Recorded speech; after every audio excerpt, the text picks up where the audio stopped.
All right, in this video, we're going to go over 18.2.3 purpose and also 18.2.4 articular infinitives. So we have several ways we've already learned about expressing purpose in Greek. We have just the infinitive all by itself, and the example here is Jude 14, idou eothen kurios poiesai. So behold, the Lord is coming.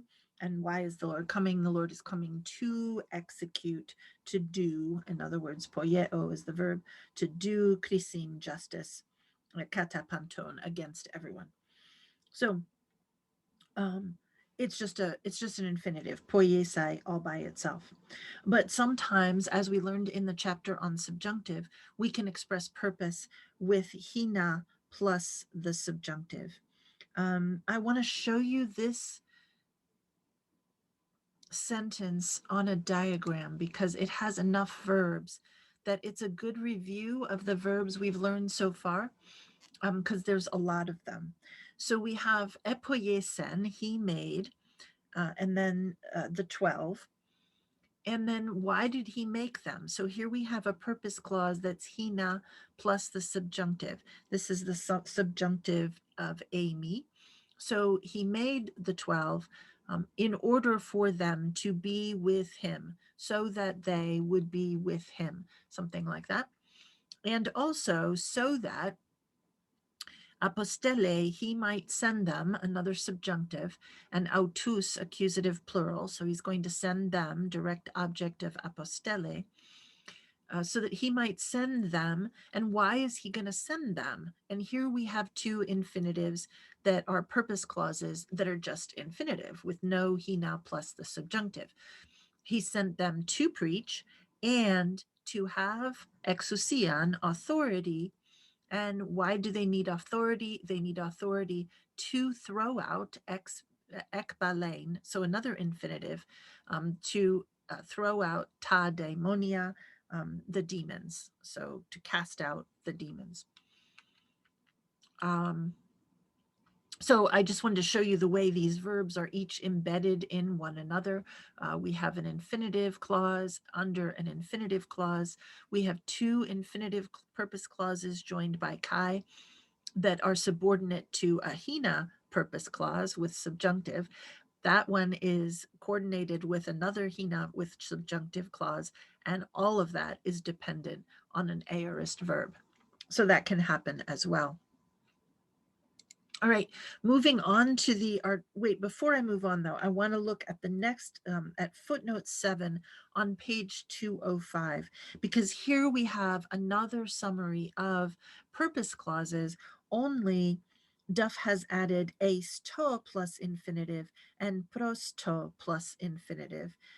Also, to plus infinitive. Those are all other ways to express purpose that are not listed over here in 18.2.3. So I would suggest that you underline that footnote or rewrite it with the rest of the purpose. I mean, it's really important that the bottom there, the end of the footnote, that you know that purpose clauses can be just an infinitive all by itself. It can be a genitive too with the infinitive, and when the infinitive has an article in front of it, the endings on the infinitive don't change. It's just the infinitive form with this article that has, of course, case. So an infinitive preceded by to can signify purpose. An infinitive preceded by eis to or pros to, that's another way of expressing purpose, or of course hina plus the subjunctive. That's a complete list, whereas the list in 18.2.3 is partial, partly because we haven't gotten to articular infinitives yet. Now, 18.2.4, articular infinitives. The neuter singular of the article, to, to, can be put in front of an infinitive. It's called an articular infinitive. So krinein all by itself is to judge, but if we put the article in front of it, to krinein, that has to do with the activity of or the fact of judging. Now notice that when Greek puts the article in front of the infinitive, this is a construction that English doesn't have. And so we have to make do by using the participle to translate it. In English, it's a participle. In Greek, it's an infinitive. Esthein is to eat. With an article, to esthein is the activity of the fact of eating. Now, these can be used with all sorts of prepositions. The most common are dia plus accusative. So because of, and then it'll be because of some activity, because of the fact of the rain. So the raining, it would be the verb to rain. Meta plus accusative, after maybe the judging. So it would be to plus krinein, the infinitive of the verb to judge. Ace plus accusative or pros plus accusative. So here's how we get this purpose: with a view to, aiming at, leading to some activity or other. Pro plus genitive, again, that's another purpose clause. Before, oh no, it's not, I'm sorry. Before the coming of the Lord, maybe. So it would be pro ton or pro tu, probably more likely, the infinitive. And then n plus dative, while worshiping, but the verb in English is a participle, worshiping. In Greek, it's going to be an infinitive. So just looking at the underlined parts, James 4:2, dia to me aites thai humas. Here's another example of an accusative subject. So who's doing the asking? It's the humas. So on account of the fact of you not asking. That's the idea here. But in English, we're probably going to say because you do not ask, and we're going to switch it to a finite verb in English. Matthew 26:32, meta de to egerthenai me, after I have been raised. Again, me is the subject of egerthenai, and we have the passive infinitive here. So it's I have been raised, after I've been raised. 2 Corinthians 1:4, we have eis to dunastai hemas.